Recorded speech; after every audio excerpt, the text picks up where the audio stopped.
Hello everyone, welcome to sharp concepts. আমাদের আজকে lecture হবে 14।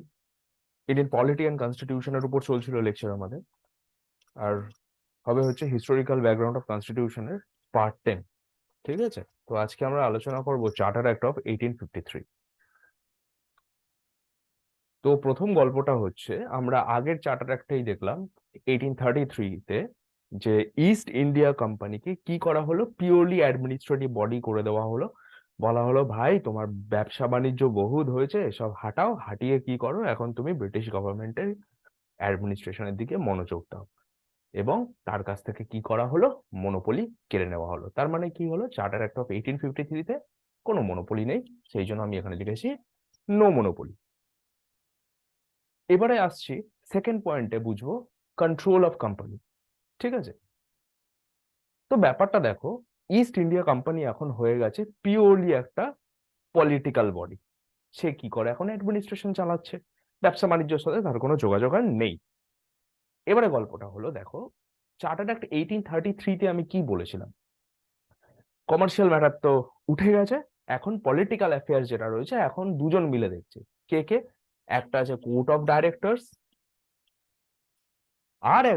আর একটা বডি আছে, সেটা হচ্ছে বোর্ড অফ কন্ট্রোল। তো আমরা জানি কোর্ট অফ ডাইরেক্টরের মধ্যে 24 জন মেম্বার ছিল, তাই তো? বাট এই চার্টার্ড অ্যাক্ট 1853-তে কি করা হলো, এটাকে একটু পরিবর্তন করা হলো। 24 জন মেম্বারের জায়গায় এটাকে করে দেওয়া হলো 18 জন মেম্বার। ঠিক আছে, আর বলা হলো এই যে 18 জন মেম্বার, তার মধ্যে 6 জন মেম্বারকে মানে নমিনেট করবে হচ্ছে ব্রিটিশ কিং, কেমন, বা ব্রিটিশ ক্রাউন বলতে পারি, সে নমিনেট করছে। তো এই ছিল হচ্ছে কি একটা ছোট্টখাট্ট রদবদল। এইবারে ব্যাপারটা দেখছি যে অবভিয়াসলি আমরা জানি 20 বছর পর পর চার্টার আসছে, তাই তো? তো মোটামুটি 1833 থেকে 53 পর্যন্ত ব্রিটিশ ইস্ট ইন্ডিয়া কোম্পানি যে রয়েছে, সে প্রচুর টেরিটরি এখন কি করে ফেলেছে, এক্সপ্যান্ড করে ফেলেছে, বিশাল টেরিটরি তার কাছে। তো স্বাভাবিকভাবে সিন্ধ এবং পাঞ্জাব তার টেরিটরির মধ্যে পড়ে গেছে। এবং আমরা জানি যে লর্ড ডালহাউসি কি করেছে, তার ডক্ট্রিন অফ ল্যাপসের মাধ্যমে প্রচুর টেরিটরি অ্যাকোয়ার করে ফেলেছে। এখন এত বেশি টেরিটরি, আগের থেকে বেশি টেরিটরি। তো কি করতে হবে, এখন নতুন প্রভিন্স ক্রিয়েট করতে হবে, না নতুন প্রেসিডেন্সিস ক্রিয়েট করতে হবে। তো সেই যে এই প্রভিন্স ক্রিয়েট করা বা নতুন প্রেসিডেন্সিস ক্রিয়েট করা, সেইটার গুরুভার দেওয়া হলো কাকে? কোর্ট অফ ডাইরেক্টরকে। ঠিক আছে, দেখো আমি লিখেছি court of director given the power to create new provinces or presidency. Clear হলো? এইবার দেখো অ্যাডমিনিস্ট্রেশন। তো অ্যাডমিনিস্ট্রেশনে কি চেঞ্জ আনা হলো, একটু গল্পটা বুঝবো। এতদিন ধরে আমরা দেখে এসেছি যে এই একজন গভর্নর জেনারেল অফ ইন্ডিয়া, তার আন্ডারে থাকছে কে? গভর্নর অফ বোম্বে আর গভর্নর অফ মাদ্রাস।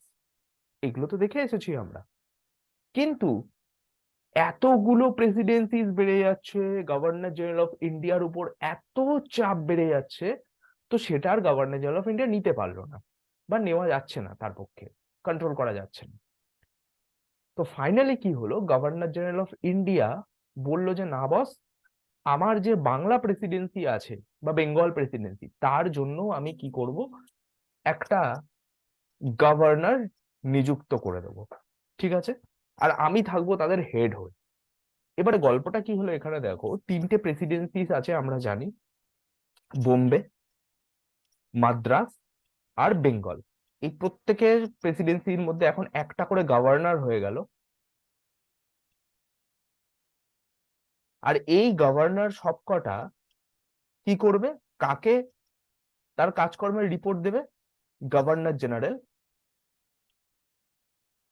অফ ইন্ডিয়াকে। এত পর্যন্ত ক্লিয়ার হয়েছে? ঠিক আছে, তো এবারে চলো এগোনো যাক।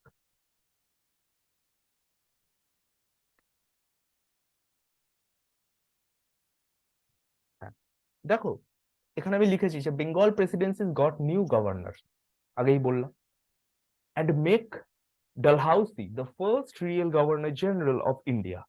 ক্লিয়ার হলো? এইবারে Now all the presidency's governor will report Governor General of India. এতদিন ধরে আমরা দেখছিলাম যে গভর্নর জেনারেল এক্সিকিউটিভ কাউন্সিলস এর মেম্বার কি ছিল, আবার 4 করা হলো। তো একটা মেম্বার কাকে অ্যাড করা হয়েছিল? ল মেম্বারকে অ্যাড করা হয়েছিল, আমরা আগের দিনই পড়েছিলাম, ঠিক আছে?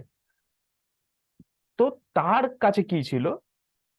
তার কাছে ভোটিং রাইট ছিল না, ঠিক আছে?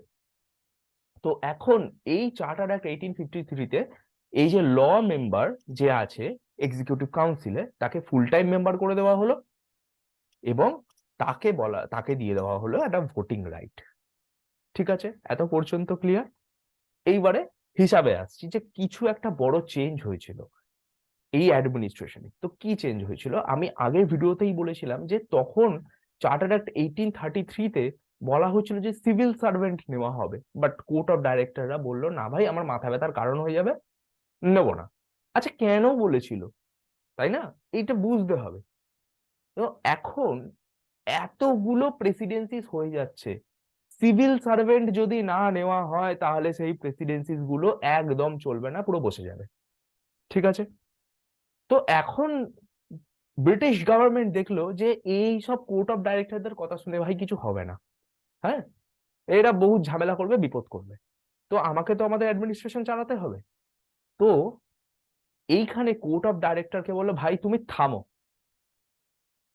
সিভিল সার্ভিস পরীক্ষার মাধ্যমে, কম্পিটিটিভ এক্সামের মাধ্যমে নেওয়া হবে সিভিল সার্ভেন্টদেরকে, এবং সেইটা করবে হচ্ছে বোর্ড অফ কন্ট্রোল। তোমার যখন এতই প্রবলেম, তুমি ছেড়ে দাও, বোর্ড অফ কন্ট্রোল এই ব্যাপারটা বুঝে নেবে।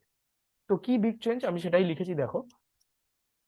ডিপ্রাইভিং, এই কথাটা, ওয়ার্ডটা মাথায় রেখো, ডিপ্রাইভিং।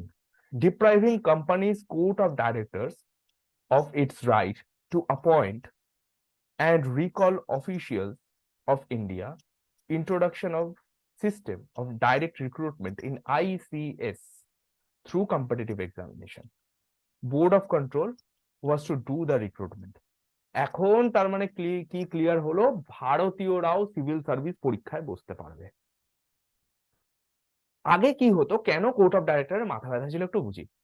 তো দেখো, সিভিল সার্ভেন্ট সার্ভিস পরীক্ষা বলে আগে সেরকম কিছু ছিল না, ঠিক আছে?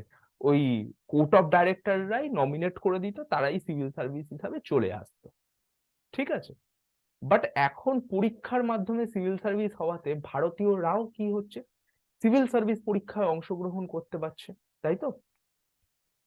এইবারে ব্যাপারটা দেখো যে ভারতীয়রা এই কোভেনেন্টেড সিভিল সার্ভিস এক্সামিনেশনে অংশগ্রহণ করতে পারছে, বাট আগে ভারতীয়রা কি ছিল, আনকোভেনেন্টেড সিভিল সার্ভিসে অংশগ্রহণ করতে পারতো এবং কাজও করছিল।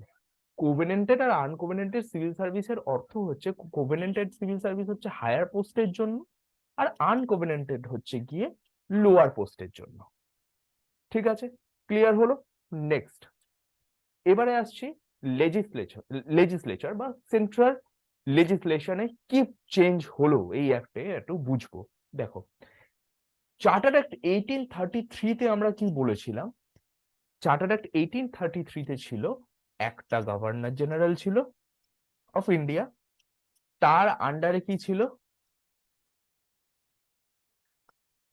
4 জন এক্সিকিউটিভ কাউন্সিল মেম্বার ছিল, হ্যাঁ, আর একখানা ভদ্রলোক ছিল, কে? সে হচ্ছে গিয়ে কমান্ডার ইন চিফ,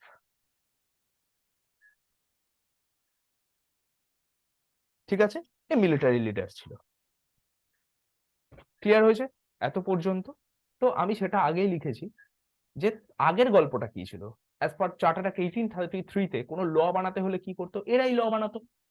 এই যে এক্সিকিউটিভ বডি পুরোটা রয়েছে, এরাই ল বানাতো, তাই তো? সেই সিস্টেম গুলো আমি আগে ক্লিয়ার করে দিয়েছি কিভাবে ল বানানো হতো। তো তার মানে এরা তো ছিল এক্সিকিউটিভ, লও এরা বানাতো। তার মানেটা বোঝা যাচ্ছে এরা এক্সিকিউটিভ এবং লেজিসলেটিভ দুটোরই ভূমিকা পালন করতো। আচ্ছা, এক্সিকিউটিভ এবং লেজিসলেটিভ কাকে বলে? লেজিসলেচার হচ্ছে গিয়ে পার্লামেন্ট, যে ল বানায় বা যেখানে ল বানানো হয়। আর এক্সিকিউটিভ কারা? এক্সিকিউটিভ সেই লটাকে যারা এক্সিকিউট করছে, তাদেরকে এক্সিকিউটিভ বলা হচ্ছে। বাট এইখানে একটা চেঞ্জ আনা হলো চার্টার অ্যাক্ট 1853-তে। কি চেঞ্জ আনা হলো দেখো, যে এখানে এত প্রভিন্সেস বাড়ছে, এত চাপ বাড়ছে, এই গভর্নর জেনারেল এবং তার এক্সিকিউটিভ কাউন্সিলের পক্ষে দুটো কাজ করা ভাই গোলমাল হয়ে যাচ্ছে। সমস্যা হয়ে গেল, এবার সমাধান তো করতে হবে। চার্টার অ্যাক্ট 1853-তে কি ইন্ট্রোডিউস করা হলো, সেপারেট করে দেওয়া হলো এই এক্সিকিউটিভ এবং লেজিসলেটিভ কাউন্সিল দুটোকে আলাদা আলাদা ভাবে সেপারেট করে দেওয়া হলো। কিভাবে সেপারেট করলো দেখো বলছি। এক্সিকিউটিভ কাদেরকে বানিয়ে দেওয়া হলো, এই গভর্নর জেনারেল, দেখো এই গভর্নর জেনারেল অফ ইন্ডিয়া যে আছে সেও থাকবে, 4 জন এক্সিকিউটিভ কাউন্সিল মেম্বার থাকছে যেরকম বলেছিলাম, এবং কমান্ডার ইন চিফ থাকছে। টোটাল কত হলো, 4 একে 5 একে 6, টোটাল 6 জন মেম্বার হয়ে গেল, তাই তো? আমি এটা হাইলাইট করে দিচ্ছি। এক্সিকিউটিভ মেম্বার কজন, 6 জন হলো, মানে এরা এক্সিকিউট করবে লটাকে, তাই তো? দেখো এবারে লেজিসলেটিভ মেম্বারে কি করা হলো, আমি কারণ আগেই বললাম এক্সিকিউটিভ এবং লেজিসলেটিভ দুটো সেগমেন্টকে আলাদা করে দেওয়া হলো। তো লেজিসলেটিভ ফাংশন যাতে ভালোভাবে হয়, আরো 6 জন মেম্বারকে কি করা হলো, লেজিসলেটিভ কাউন্সিলর বানালো বা লেজিসলেটিভ কাউন্সিলে ইনক্লুড করা হলো। এতে কি মেম্বার আছে, এতে মেম্বারদের গল্পটা বুঝি চলো। মেম্বার্স, এতে থাকবে একটা chief justice of supreme court Calcutta, ঠিক আছে, প্রথম মেম্বার। সেকেন্ড মেম্বার কে থাকছে, সেকেন্ড মেম্বার হচ্ছে আরো একজন জাস্টিস থাকবে সুপ্রিম কোর্ট অফ ক্যালকাটা থেকে, 2 জন মেম্বার হয়ে গেল। আরো একজন মেম্বার আসবে বেঙ্গল থেকে, তাকে কে অ্যাপয়েন্ট করবে, appointed by local provincial government, সেখানে লোকাল যে প্রভিন্সিয়াল গভর্নমেন্ট সে অ্যাপয়েন্ট করবে। একটা মেম্বার আসবে কোথা থেকে, বোম্বে থেকে, তাকেও সেইখানকার লোকাল প্রভিন্সিয়াল গভর্নমেন্ট যে আছে অ্যাপয়েন্ট করবে। আরো একজন মেম্বার আসবে কোথা থেকে, মাদ্রাস থেকে, তারও একই গল্প। এবং আরো একজন মেম্বার আসবে কোথা থেকে, আগ্রা থেকে, তারও একই গল্প। মানে কি হলো, একটা হচ্ছে গিয়ে কি chief justice of supreme court, একটা আরেকটা জাজ সুপ্রিম কোর্টের, আরেকজন মেম্বার আসছে কোথা থেকে, বেঙ্গল থেকে, আরেকজন মেম্বার আসছে কোথা থেকে, বোম্বে থেকে, আরেকজন মেম্বার আসছে কোথা থেকে, মাদ্রাস থেকে, আরেকজন মেম্বার আসছে কোথা থেকে, আগ্রা থেকে, তাই তো?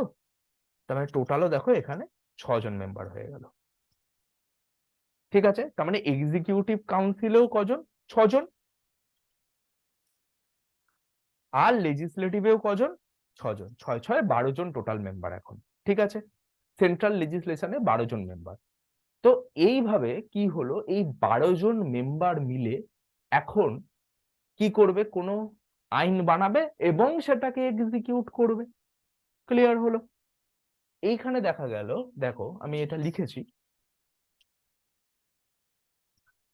যে this is the first time that local representatives Indian, ঠিক আছে, ইন সেন্ট্রাল লেজিসলেটিভ কাউন্সিল, মানে এই প্রথম দেখা গেল এই লেজিসলেটিভ কাউন্সিলে কি হলো, এই 4টে মেম্বারের মধ্যে 4 জন কি হলো, ইন্ডিয়ানরা আস্তে আস্তে সেন্ট্রাল লেজিসলেটিভ কাউন্সিলে অংশগ্রহণ করতে চালু করলো। মানে ইন্ডিয়ানসরাও এবারে এই যে আইন বানানো হচ্ছে তার মধ্যেও এখন তাদের কন্ট্রিবিউশন থাকবে, তাদের অংশগ্রহণ থাকবে, ঠিক আছে?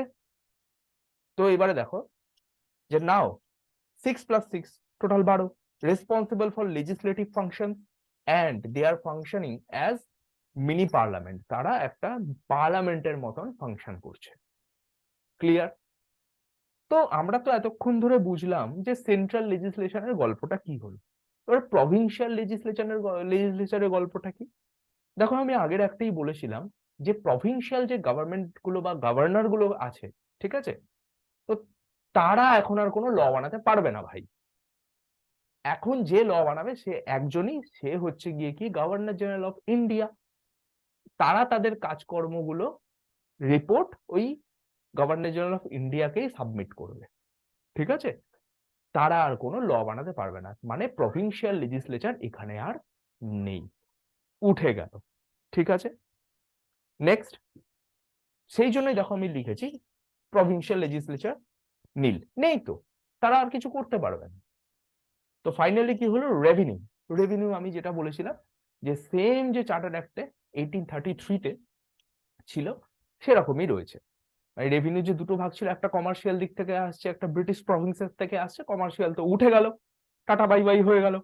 তো তার মানে কি হচ্ছে, ব্রিটিশ প্রভিন্স থেকে যে রেভিনিউ গুলো আসছে, তো সেগুলোই এখন সেমই রয়ে গেল, কোনো ক্রাইটেরিয়া তার চেঞ্জ হলো না। এই ছিল হচ্ছে চার্টার্ড অ্যাক্ট 1853। ঠিক আছে, তো আজকে এত পর্যন্তই থাকলো। নেক্সট ভিডিওতে আবার দেখা হচ্ছে। টিল দেন তোমরা যারা চ্যানেলে নতুন এসছো, নতুন ভিজিট করেছো, চ্যানেলটাকে সাবস্ক্রাইব করে নিও, এবং ভিডিওটা যদি ভালো লাগে লাইক করে দাও।